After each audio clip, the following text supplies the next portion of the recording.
Halo, dan selamat datang di pelatihan online bagi pelatih, Tata Kelola Ruang Praktek atau 5R di Sekolah Menengah Kejuruan. Bersama saya, Cesario Indrawan. Acara ini didukung oleh Deutsche Gesellschaft für internationale Zusammenarbeit. Dalam episode pertama, kita akan membicarakan mengenai bagaimana budaya industri diperkenalkan di sekolah menengah kejuruan. Saat ini sedang marak isu yaitu pernikahan massal antara industri dan sekolah-sekolah vokasi.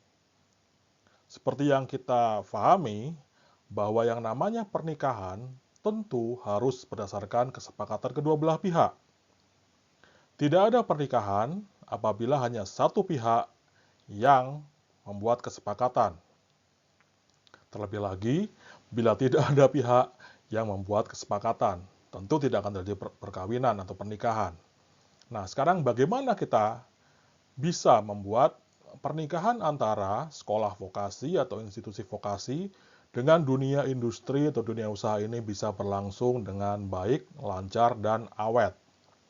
Nah, tentu saja salah satunya adalah kita harus mengenal budaya-budaya industri dan harus mulai diperkenalkan kepada siswa-siswa sejak mereka masih sekolah.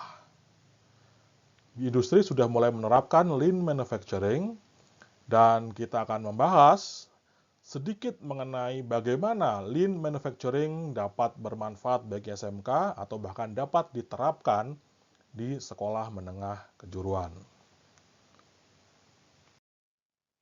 Nah, apa itu lean manufacturing? Apa bedanya dengan industri yang biasa? Nah, kita akan lihat di sini bahwa industri selalu ingin atau selalu berusaha untuk meningkatkan keuntungan. Tidak ada industri yang mau rugi. Tidak ada industri yang mau gulung tikar. Kalau bisa, untungnya naik terus. Nah, lean adalah salah satu strategi. Ya, dia bisa meningkatkan produksi, dia bisa mengurangi pemborosan, kemudian menjamin atau meningkatkan kualitas, serta meningkatkan keuntungan. Namun, lean harus diterapkan di setiap lini produksi. Jadi tidak bisa diterapkan di salah satu sebagian saja. Jadi mulai dari penerimaan order sampai dengan delivery, maka harus mengikuti sistem lean tanpa ada kecualinya. Nah, apakah lean bisa diterapkan di SMK? Atau bagaimana kita bisa memperoleh manfaat lean di SMK? Kita lihat penjelasan berikut ini. Oke, kita melihat ada grafik di sini. Ya. Kita membandingkan bagaimana usaha tradisional berbanding dengan usaha yang telah menjalankan lean manufacturing. Yang namanya harga jual, apabila kita menganut sistem tradisional, adalah biaya produksi ditambah dengan biaya lain-lain atau bahkan biaya pemborosan ditambah dengan keuntungan. Nah, tetapi karena di industri kita kepengen untung terlebih dahulu, maka dalam lean kita menganut yang namanya keuntungan adalah harga jual dikurangi biaya produksi. Supaya keuntungan makin besar, maka biaya lain-lain yang tidak perlu atau pemborosan harus dihilangkan. Apabila kita bandingkan antara tradisional dengan lean, bila mereka menjual dengan harga yang sama dan biaya produksi yang sama, tentu keuntungan lebih besar diperoleh di perusahaan-perusahaan yang telah menerapkan lean manufacturing. Bahkan, apabila kita ingin bersaing, maka keuntungan dapat diperkecil sehingga harga jual pun akan menjadi semakin rendah. Nah, ini ada keuntungan, kita bisa berkompetisi dengan perusahaan-perusahaan yang lain. Nah, apa yang terjadi bila biaya produksi naik? Misalnya ada kenaikan BBM. Ya. Apabila kenaikan biaya produksi tidak diikuti dengan efisiensi atau menghilangkan biaya-biaya pemborosan, maka mau tidak mau, suka tidak suka, perusahaan atau manufaktur harus meningkatkan harga jual. Nah, pertanyaannya, apakah dengan harga jual seperti itu dia masih kompetitif? Kita lihat perusahaan yang sudah menerapkan Lean. Apabila terjadi kenaikan, ya, maka kenaikan biaya produksi tersebut dapat diambil dari margin keuntungan sehingga mereka tidak perlu menaikkan harga. Adalah salah satu keuntungan bagaimana perusahaan-perusahaan mendapatkan manfaat dari Lean Manufacturing. Nah, bagaimana dengan di SMK? Apakah di SMK ada pemborosan? Kita akan lihat bersama sepanjang episode kali ini. Oke, kita sudah melihat tadi bagaimana Lean Manufacturing mempengaruhi harga jual sebuah produk. Nah, bagaimana kita bisa menerapkan Lean Manufacturing? Kita lihat di sini ada 5 prinsip yang harus diikuti apabila kita akan menerapkan Lean Manufacturing. Yang pertama adalah identify value, atau kita mengidentifikasi, kita harus tahu bagaimana konsumen itu menghargai produk-produk kita. Ya. Kemudian yang kedua, apabila kita sudah tahu, ya kan, harga produk kita atau nilai produk kita di mata konsumen, maka proses-proses yang ada di dalam produksi harus kita petakan. Proses-proses tersebut disebut dengan value stream atau proses-proses yang mendatangkan nilai bagi produk kita di mata konsumen. Nah, apabila kita sudah tahu proses-proses mana saja yang mendatangkan nilai bagi produk kita, tentu saja kita harus mengatur alur produksi. Ya, kita setting produksi sedemikian rupa sehingga produk kita berjalan lancar, mulai dari masuk atau order masuk sampai dengan barang selesai dan diantar kepada konsumen. Nah, untuk itu kita perlu membuat yang namanya pull system. Ya. Nanti akan kita bahas apa ini pull system. Dan yang paling penting, ya, the last but not least adalah kita harus senantiasa berusaha untuk meraih kesempurnaan bagi produk-produk yang kita hasilkan. Prinsip pertama, identify value. Ya. Seberapa mahalnya atau seberapa bagusnya sih produk kita itu di mata konsumen? Ya. Nah, karena hal ini tentu saja sangat subjektif berdasarkan keinginan konsumen, maka identify value ini adalah proses yang customer driven atau ditentukan oleh pelanggan, ya, ditentukan oleh konsumen. Ya, apa maunya konsumen, itu yang kita berikan, itu yang kita delivery, itu yang kita hantarkan. Jadi kata kuncinya adalah menyediakan produk sesuai dengan permintaan pelanggan. Ya. Nah, kemudian kita lihat step berikutnya. Ya. Ketika kita sudah tahu apa yang diinginkan oleh pelanggan, maka kita bisa membuang fitur-fitur yang tidak perlu. Ya. Kadang-kadang produk kita memiliki terlalu banyak fitur yang sebenarnya tidak dibutuhkan oleh pelanggan. Ya. Dan fitur-fitur ini tentu saja akan menjadikan harga jual produk kita semakin tinggi. Ya. Padahal dia tidak dibutuhkan oleh konsumen. Sehingga apabila ini proses bisa kita buang atau fitur bisa kita buang, kita dapat lebih mengefisienkan harga jual dari produk-produk yang ada, produk-produk kita yang akan dipasarkan. Nah, prinsip kedua yaitu memetakan value stream. Value stream adalah semua proses-proses yang mendatangkan nilai tambah bagi produk kita. Ya. Oleh karena itu, semua proses tersebut yang kita laksanakan selalu mengacu kepada keinginan konsumen. Ya.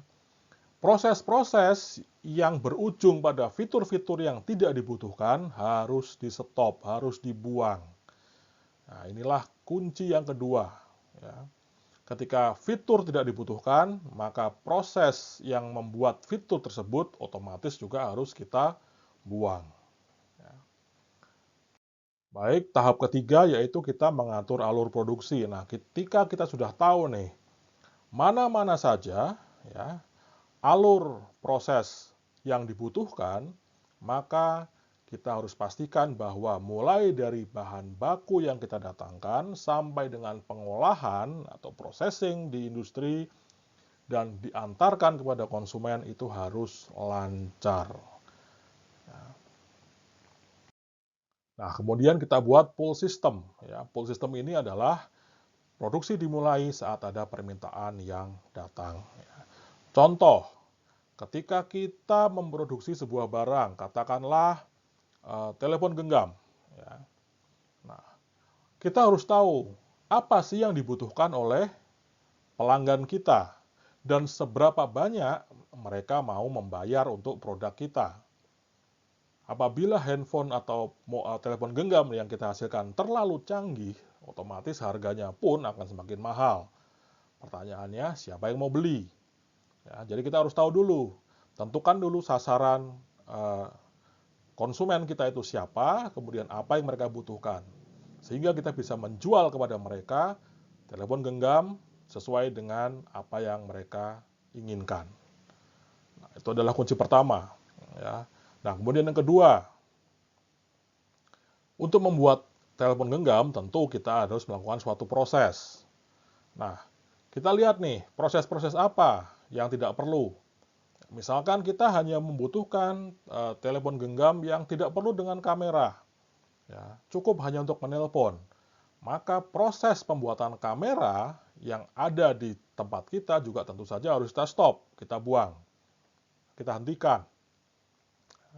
Nah, kemudian tadi masuk lagi prinsip yang ketiga, ya. Karena kita membuat handphone tanpa kamera, maka suku cadang untuk kamera juga kita hilangkan. Kita tidak perlu memesan lagi suku cadang untuk kamera. Nah, yang keempat adalah pull system. Ya. Barang diproduksi ketika ada permintaan. Nah, ini adalah perbedaan yang mungkin ya sedikit mendasar dibanding dengan yang tradisional. Yang tradisional, usaha-usaha tradisional biasanya lakukan push system. Apa itu? Kita memproduksi dulu barangnya, kemudian baru kita mencari pembeli. Sehingga ada dampak negatif di sini apabila barang tersebut tidak laku, maka akan menumpuk di gudang dan akhirnya rusak tidak dapat dipakai. Nah, oleh karena itu, industri sekarang menerapkan pull system, yaitu menunggu dulu. Ketika ada pelanggan membutuhkan sekian banyak produk, maka baru dimulai. Dan otomatis karena penggunaan pull system ini menunggu dari permintaan customer atau permintaan pelanggan, maka kita bisa menghemat gudang. Ya, gudang kita tidak perlu terlalu besar karena hanya berisi barang-barang yang dibutuhkan saja pada saat permintaan datang. Yang terpenting, yang kelima adalah menuju ke arah kesempurnaan. Kita tidak mungkin meraih sesuatu itu sempurna 100%. Maka bila sudah 100%, maka kita sudah stop. Tidak ada lagi yang bisa kita lakukan. Ya. Tetapi di sini kita selalu mengevaluasi setiap kegiatan, kita evaluasi setiap proses. Ya. Kita lihat di mana masih terjadi kesenjangan, di mana masih terjadi hal-hal yang bersifat pemborosan. Itu harus selalu kita upayakan untuk berkurang.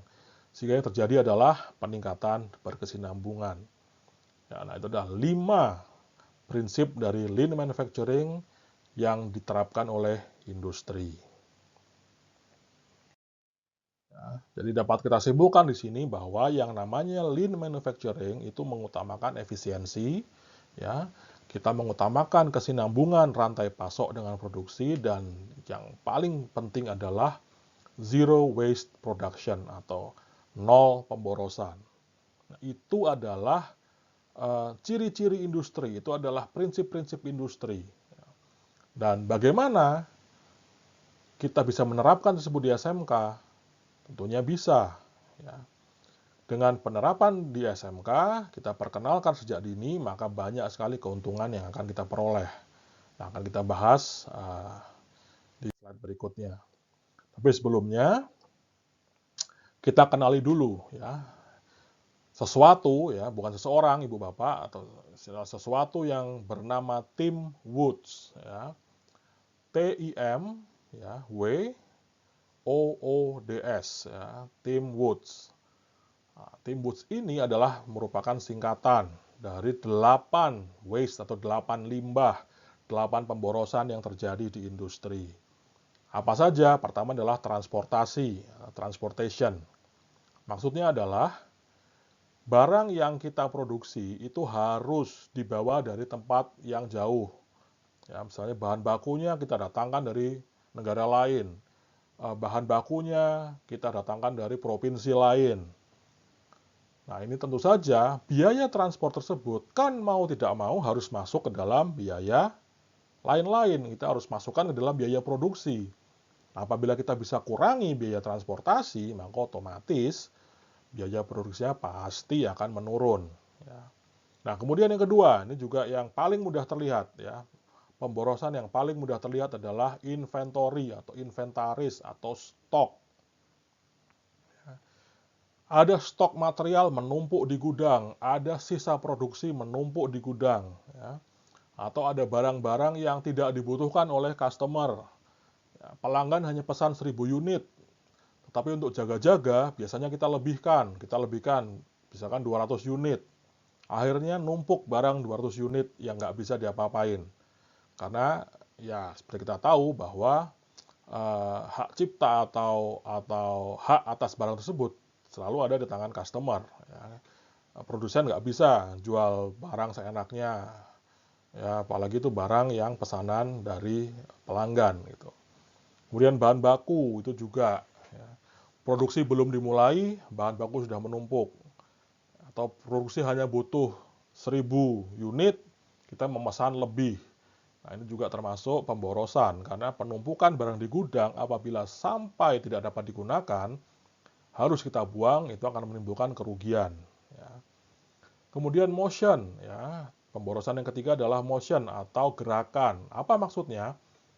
Kita tidak ingin pekerja ketika sedang membuat produk kita itu mondar-mandir ke sana kemari menghabiskan waktu. Ya. Dia harus ke gudang, kemudian dia harus balik lagi ke tempat produksi, dia pergi lagi ngambil alat, kemudian dia balik lagi ke tempat produksi. Itu semua memboroskan waktu. Kalau bisa, alat atau bahan baku yang datang kepada pekerja, ya, bukan pekerja yang repot ke sana kemari, sehingga waktunya dihabiskan untuk mencari barang atau mengambil peralatan. Nah, itu juga salah satu pemborosan yang harus kita hindari. Ya. Kemudian pemborosan yang lain, yang keempat, ya, ini adalah waiting atau menunggu. Ya. Bayangkan Ibu Bapak sedang membuat suatu proses, tiba-tiba bahan bakunya terlambat datang. Ya, kemudian sedang menjalankan satu proses, tiba-tiba di tengah jalan mesin rusak, sehingga harus nunggu lagi. Ya.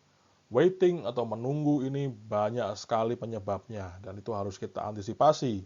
Karena kalau sampai terlambat, ya mungkin pembeli tidak akan mau lagi memesan produk kita. Dia akan memesan dari tempat lain. Atau pembeli menerapkan penalti. Ya.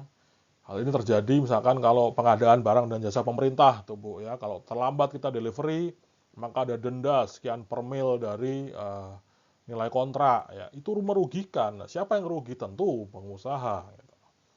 Nah, kemudian satu lagi ini O, ya, ada 2 O di sini. Yang pertama adalah over processing. Ya. Kita ingat tadi bahwa fitur-fitur yang tidak dipakai dibuang. Dengan demikian, proses-proses yang mengolah fitur tersebut juga harus dibuang. Nah, over processing berarti kita lalai, kita tidak melakukan pembuangan atau penghentian fitur-fitur yang tidak dibutuhkan oleh konsumen.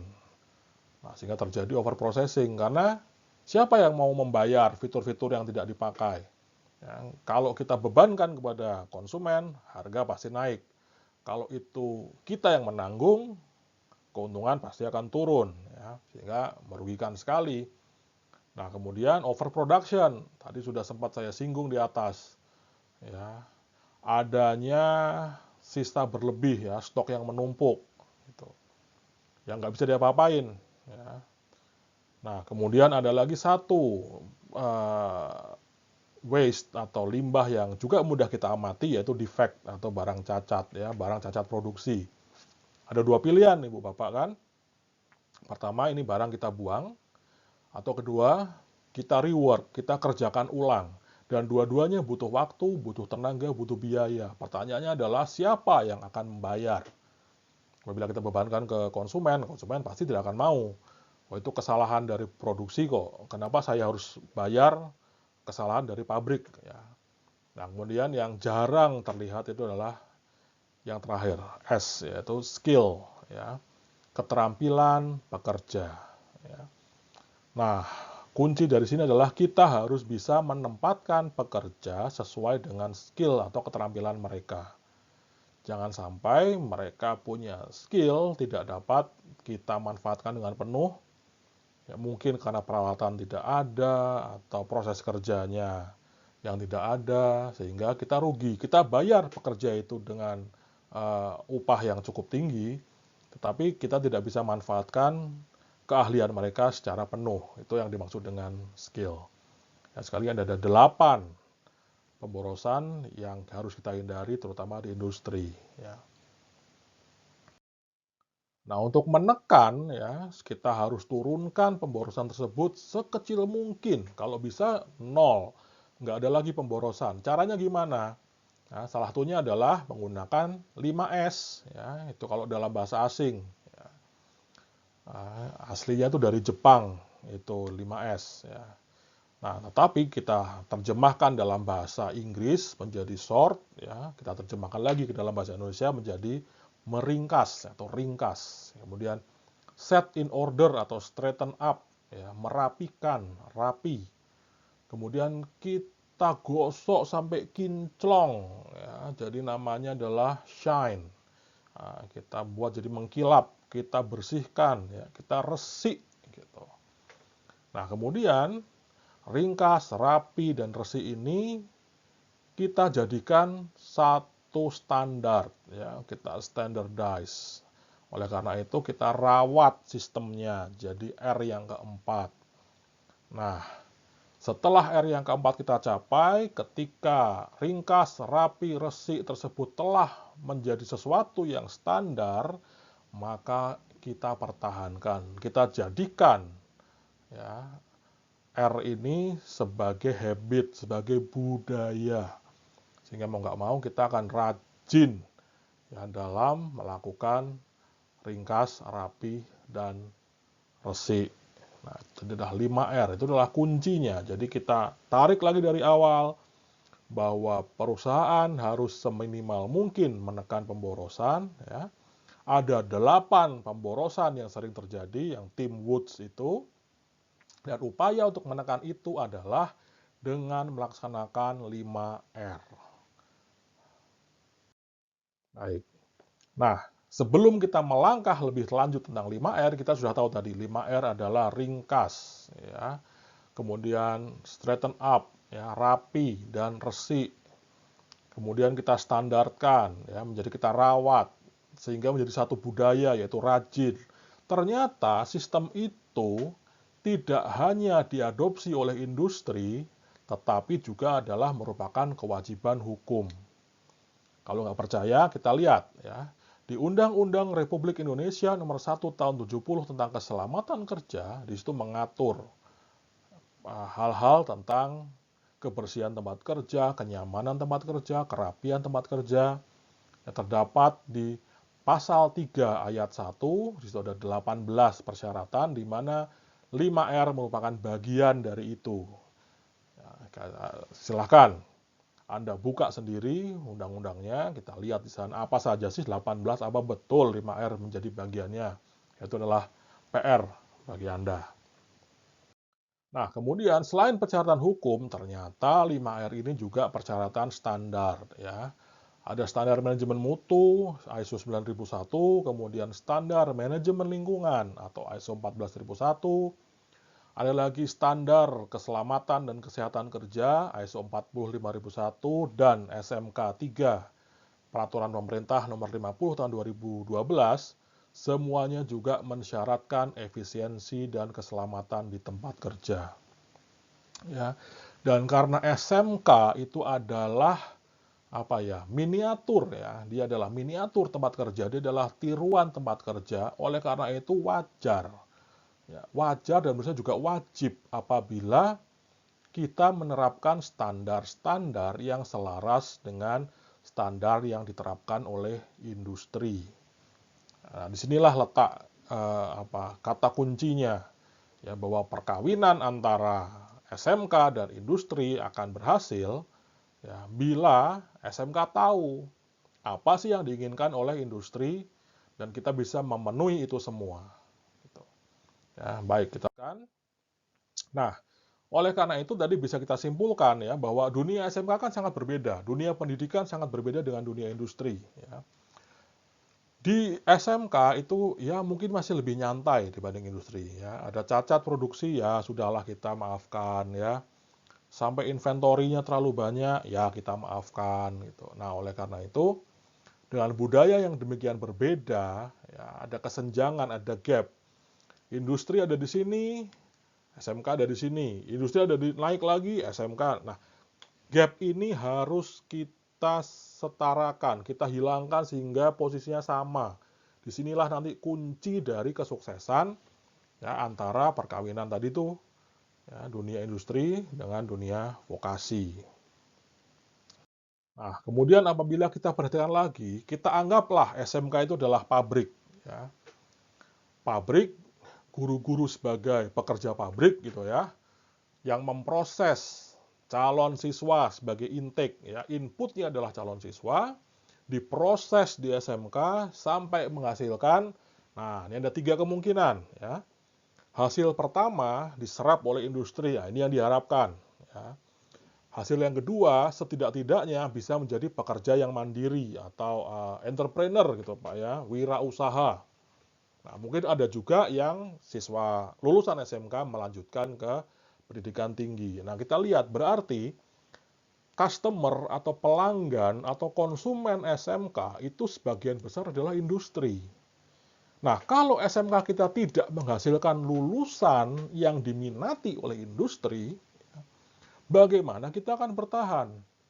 Nah, oleh karena itu kita harus hasilkan ya. Sekali lagi, tadi customer driven process ya. Apa sih yang dibutuhkan oleh industri? Lulusan yang semacam apa yang dibutuhkan oleh industri? Nah, itu yang harus kita penuhi. Ya, sehingga SMK tidak lagi menjadi, mohon maaf, ini yang sering terjadi adalah sumber pengangguran. Karena apa? Sesudah lulus dari SMK nggak tahu mau ngapain. Ya, di industri juga nggak bisa diserap, menjadi pekerja mandiri juga dia kesulitan, ya, sehingga menjadi banyak tenaga kerja atau anak-anak usia produktif yang terpaksa menjadi pengangguran. Nah, kita harus ubah itu. Oleh karena itu bagaimana? Kita ubah ya. Jadikan SMK kita menjadi pencetak siswa-siswa unggul yang diminati oleh industri. Ya. Apabila industri di daerah kita berada, misalkan industri agronomi, ya kita genjot agronomi. Ya, kita genjot pertanian. Kita hasilkan produk-produk siswa-siswa unggul di bidang pertanian. Karena mereka kan diserap. Nah, kalau kita berada di daerah agronomi, ya, di daerah pertanian, kita hasilkan katakanlah teknik elektro gitu. Nah, siapa yang mau pakai? Nggak ada yang akan pakai. Ya, jadi ini tidak customer driven. Ya. Nah, kita harus jadikan SMK itu customer driven. Siapa yang akan menggunakan Siapa yang akan menggunakan lulusan kita? Itu kita penuhi persyaratannya. Ya, inilah kuncinya dari sana, Ibu Bapak. Nah, oleh karena itu, jelas bahwa yang namanya kesenjangan antara SMK dan dunia industri harus ditutup. Ya. Sehingga tercipta streamline, arus yang lancar. Jadi ketika calon siswa masuk, kemudian diproses di SMK, dia belajar di SMK, kemudian dia lulus, itu bisa langsung diserap oleh industri dengan mudah. Industri tidak perlu lagi training ulang, industri tidak perlu lagi memberikan pembekalan, karena lulusan kita bisa langsung kerja. Ya. Nah, syaratnya apa? Yaitu tentu saja dua pihak ini harus punya standar yang sama. Oleh karena itu kurikulum SMK sebaiknya juga dibuat bersama antara dunia usaha dengan dunia vokasi. Jadi dua-duanya tahu, saya butuh ini, industri butuh A, ya kita sediakan A. Jangan industri butuh A, kita sediakan B. Ini tadi nggak akan cocok, nggak akan sepakat ya Pak. Ya, bagaimana mungkin terjadi perkawinan itu tadi kalau salah satunya ya saya butuh A yang ada B gitu, nggak akan terjadi itu. Ya, oleh karena itu kita harus perkenalkan budaya-budaya industri sejak siswa kita masih ada di pangkuan kita masih ada untuk kita didik ya. Kita adopsi nih budaya industri sehingga siswa-siswa kita ketika lulus dan bekerja industri tidak terkena gegar budaya. Nah, standar yang harus kita kenalkan salah satunya adalah 5R tadi itu. Karena itu adalah yang paling sering dipakai oleh industri. Nah, penerapan 5R di SMK seperti apa? Nah, tentu saja kita akan bahas di lain gitu ya. Baik, terima kasih atas perhatian Anda sekalian ya. Kita tadi sudah mengulas bagaimana pentingnya mengadopsi budaya-budaya industri ke SMK untuk mewujudkan SMK yang streamline, untuk mewujudkan SMK yang manunggal, ya, yang dengan mudah lulusannya diterima oleh industri dengan lancar, dengan mengadopsi standar industri tentu saja. Jadi kita perkecil gap-nya. Kita tahu apa yang diinginkan oleh industri dan ini loh yang kita sediakan, ini lulusan kita. Sehingga profil lulusan kita, profil lulusan SMK sama dengan profil yang dituntut oleh industri. Ya, itu adalah kata kuncinya. Dan untuk menuju itu, untuk menuju profil siswa yang diminati, kita terapkan 5R. Dan apa itu 5R? Kita akan bahas di episode yang mendatang. Demikian yang dapat saya sampaikan dalam episode kali ini. Kita jumpa lagi di episode yang akan datang dengan apa itu 5R. Saya pamit undur diri dan sampai jumpa. SMK bisa.